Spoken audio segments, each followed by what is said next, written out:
drizzling. Are you recording me record? Alright. Well, hello there, Katie Carney. I'm in, where are we? Long Island, somewhere. We're on Long Island. We're somewhere on Long Island. Katie's eating pizza. We have Pizza. Ready? Hi. So I just point and shoot. I thought you were going to say, hi, this is Katie. Hi, this is Katie. Alright. I'm going to eat first. I want to record you eat. How are you feeling right now, Katie? I feel alright. You feel alright? Aye. This is Katie's primary camera. And it is phenomenal. What? This is no longer your camera. Katie, it was nice knowing you, but I'm about to go cross country with my new camera. What? Oh, so good.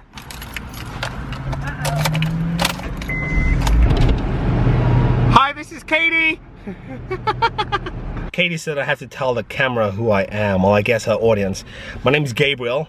I'm from South Africa, and a little about me. I was studying law at the University of Stellenbosch a few years ago, and I had an opportunity to come to America. Okay, I was telling them my story. You joining me? Is this gonna keep beeping? Yes, if the door's open. You want to sit in the back seat?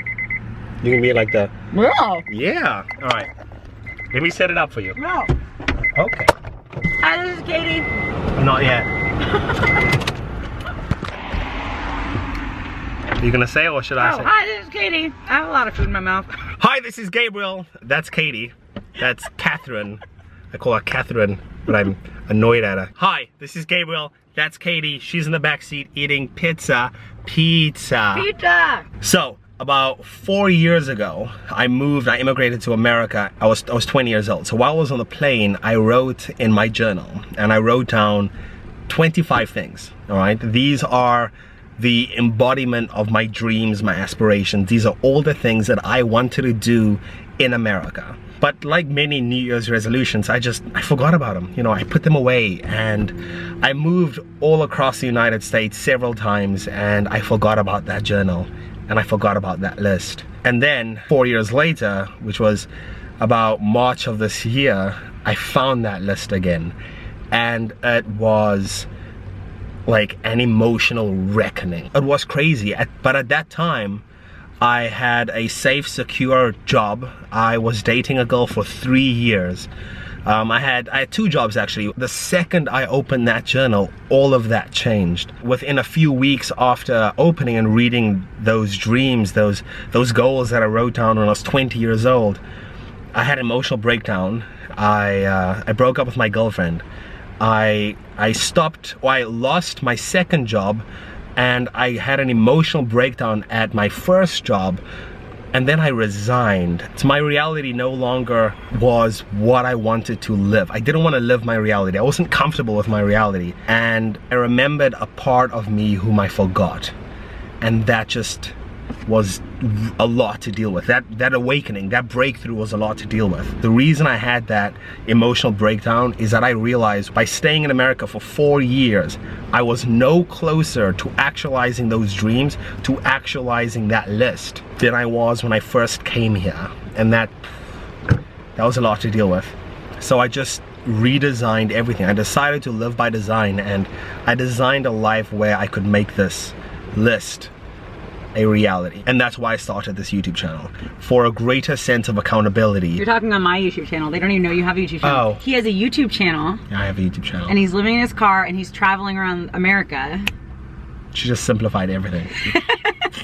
But that's why he's doing it, because he's not going to be one of those people who's 60 being like, oh yeah, I really wanted to travel when I was younger, but like I didn't. Like, he's gonna be like, oh no, here's all the things that I did and that I'm still doing. He's actually living. He's not just existing. He doesn't just have these dreams, these goals. He's actually doing them at 24 years old. So he turned his car into like, it's crazy in here. It's like the opposite of my car. It's literally the opposite of my car, but he also lives in his car, but he's like taken out all his seats and put like drawers, and like it's insane how much work he has put into this car.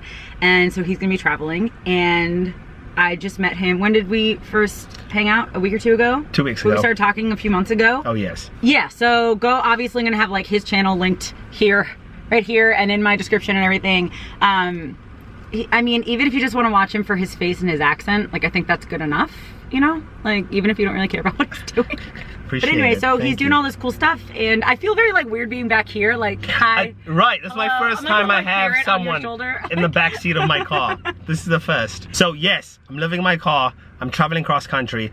I met some people in Acadia National Park who were living in their car, but not, and they like got almost hostile towards me. I don't know if this has been your experience, but some car dwellers like this was my experience, they got mad that I would just assume that they were doing this by choice and not by circumstance. And I just want to make it easier for people to live in their cars, whether it be by choice or circumstance.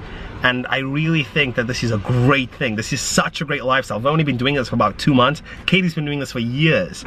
But it's so liberating. You wake up with a brand new view every day. I have no certainty for about 80% of my day. I have a morning ritual, I have an evening ritual, but the rest of the 80% of my day, I have no idea. I had no idea we're gonna be sitting in the car vlogging right now. Me neither. I had zero idea, but it's so much fun. Yeah. And like, I wish more people would actually understand this. There's just so much potential with this lifestyle. And not everyone who wants a lifestyle like this, but certain people want it, but they're afraid of it, or certain people are forced into it, but they don't want it. But it's just like, first of all, if you're forced into it, you can make the best of any situation. Absolutely. Even if you don't want to be in that situation, you can still actually make the best of it. Yes. If you focus on what you can learn from it, or how you can make it fun, or what you can do. Even if like if you're living in your car and you hate it, then don't be in your car unless you're sleeping. You know what I mean? Like right.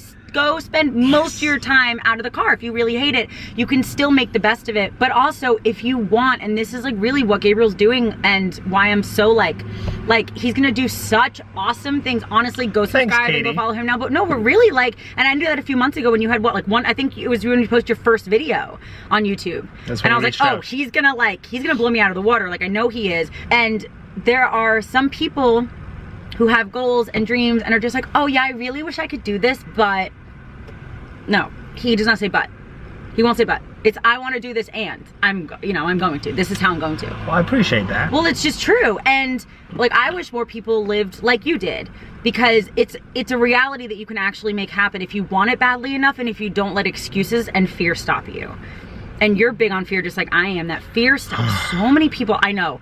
It makes me do that too. Like, oh, no. Drives me nuts. Because you don't need to let fear stop you. Just because you have fear, what do you say? Like, do it while afraid? Like, do it afraid. Just do it afraid. Just because you're afraid doesn't mean you shouldn't be doing it. Absolutely. And so just like, obviously, like moving into your car, for a lot of people, if it's what you really, really want and you finally like do it, for a lot of people, it's gonna be scary. For me, it wasn't scary. Was it scary for you? Like your first night? Okay. Some people, it's not scary, but some people, it's going to be scary even if you want it. And so just because you're afraid doesn't mean that you shouldn't be doing it. It just means that it's a really big change in your life. Right. And change is really scary because our brains don't want to change, because if we stay the same, if we stay in our comfort zone, it's more likely we'll stay alive. That's all it is. It's not more likely that we'll thrive. It's not more likely that we'll be successful, that we'll reach our goals. It's just more likely that we'll stay alive. And it's like, well, would you rather be alive until you're 90 with all like your wishes and your hopes and your dreams, and you're like, oh, I really wanted to do this, but like I didn't because I did this? Or would you rather be alive and 90, because you can still be alive and thrive at the same time? Would you rather be alive when you're 90 and be like, I did this, I did this, I did this, I did this, and I'm still gonna do this, and I'm gonna go to Cabo next week, and I'm gonna go like hiking next week, and it's like brilliant. But honestly, and here's the thing, not everyone is made for this lifestyle, but everyone has goals that they are not working towards right now. Not everyone. Most people have goals 100%. That they're not working towards right now. And to add to that, I think we have dreams that we don't act on. We have things we want to do, but we are too afraid to take chances. We are too afraid to take risks. But fear, to touch on the note you said earlier, fear is not real. If there's anything I've learned through this entire thing, it's like I never necessarily had fears about moving to my car because I just knew that's the next thing I had to do.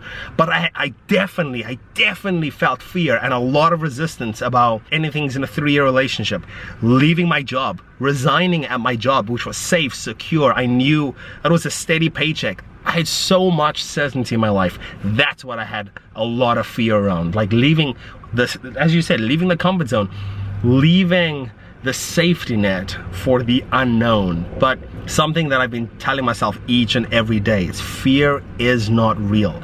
The only place where fear can exist is in our thoughts of the future. Therefore, it is a product of our imagination, causing us to fear things that aren't real.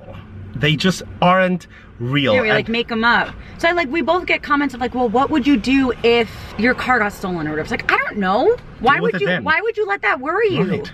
Why would you let that be something that might stop you when it A, probably won't happen, but B, also you figure it out. Absolutely. Any fear that you have is, like what you're saying, like it's just fake. It's just you making something up probably to stop yourself from doing something that might better yourself. And again, this is not for everyone. Someone's goal that they aren't doing might be asking for a raise. So we're not saying like, don't have your 9 to 5. We're not saying don't have your family. We're not saying don't stay in the same place, because that is definitely what is best for some people. Absolutely. And what some people really do want. But still, there's probably things that even within that lifestyle that you wish you were doing, but you're not doing because of fear and because of resistance. Absolutely. And because of it's still out of your comfort zone. Even again, if it's asking for a raise, or if it's, oh, you kind of want like another kid, but you don't know if you really want to ask your wife. Like if it's, even that could cause you fear. Right. But like, why? Like do it. Just go, just do it. Figure it out on the way.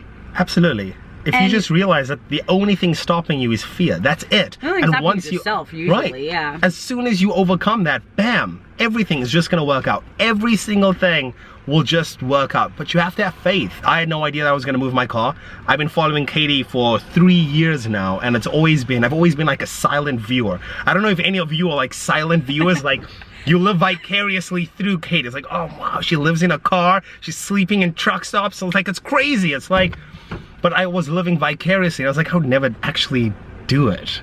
But then that list came back to my life when I realized, whoa, how am I gonna do this? I don't have the time, I don't have the money, I don't have the resources, I don't have the technical know-how to do this.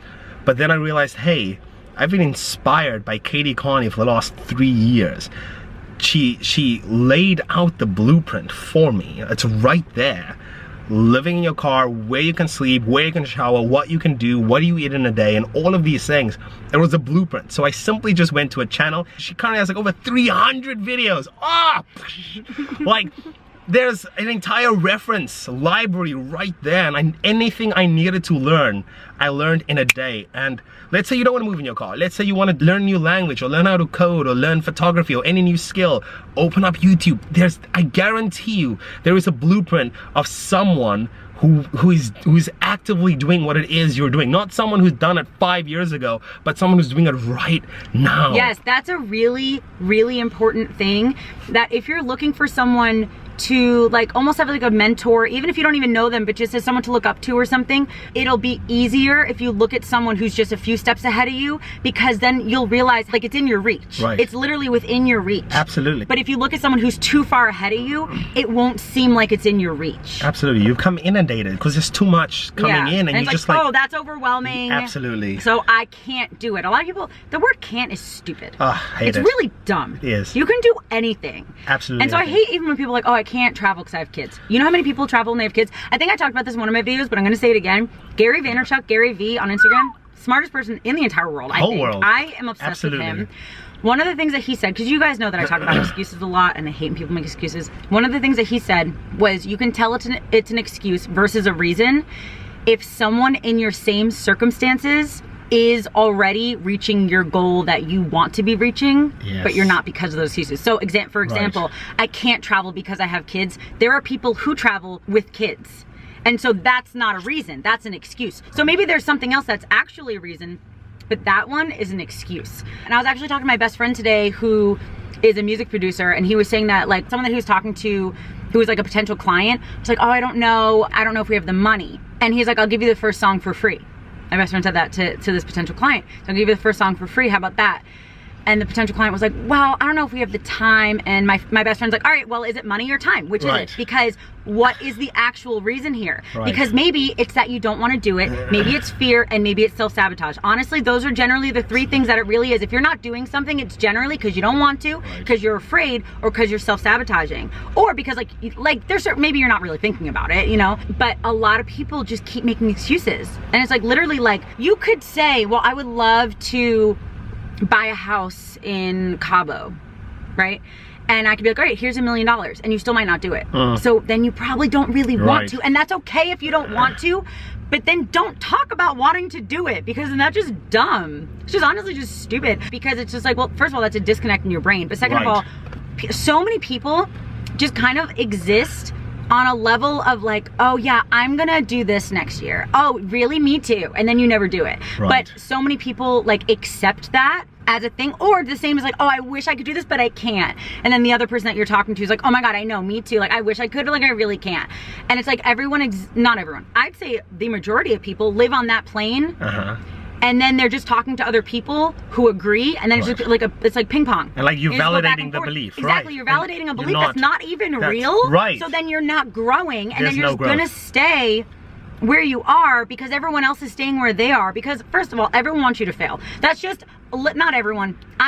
Not everyone. My battery's dying. Just the more most people want you to fail. Most. A lot of people want you to fail because they want to stay in their comfort zones. But if they're seeing someone else thriving, they're like, nope. We were talking to that, It's usually subconsciously, but they want to knock you down. That's terrible. Like the more ambitious your goals are, the more ambitious you are, the more people, like the more the more people are going to come out of the woodwork to try and stop you.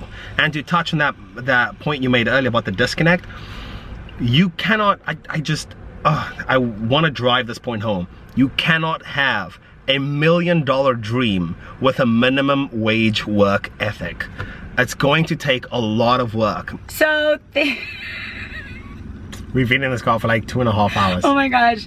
Okay, so this is going to be part 1 of this vlog. What is your face doing? It's my face. You never said, hi, this is Katie. No, this is the outro. Outro. So, hi, this is Katie. No. I'm sorry. So bye, this is Katie. No. I should just do bye, this is Katie. Yeah, why don't you? I've always wondered that. Why not? I don't, or like. Okay, bye, Katie. Nope. Nope. You can make a new outro for me in this video. How about that? Okay. So you. Bye. No, I'm not done yet. Oh. Okay. So we have actually been filming for like 2 hours. I almost did this. This is 3. This is 2. 2 hours. And so I'm gonna split this up into like 2 or 3 different vlogs. And so this is just gonna end the first vlog. And then so stay tuned for like a few days from now or next week or whatever. I will have the second vlog and then maybe a third, probably a third. But thank you guys so much for watching. If you're not subscribed, subscribe. Hit the little bell, hit all. You guys know what to do. And I'm gonna just let you do whatever outro, but I'm just gonna say Jesus loves you. But now you can go. Whatever outro you want to do. You have one life. So I'm holding on to you.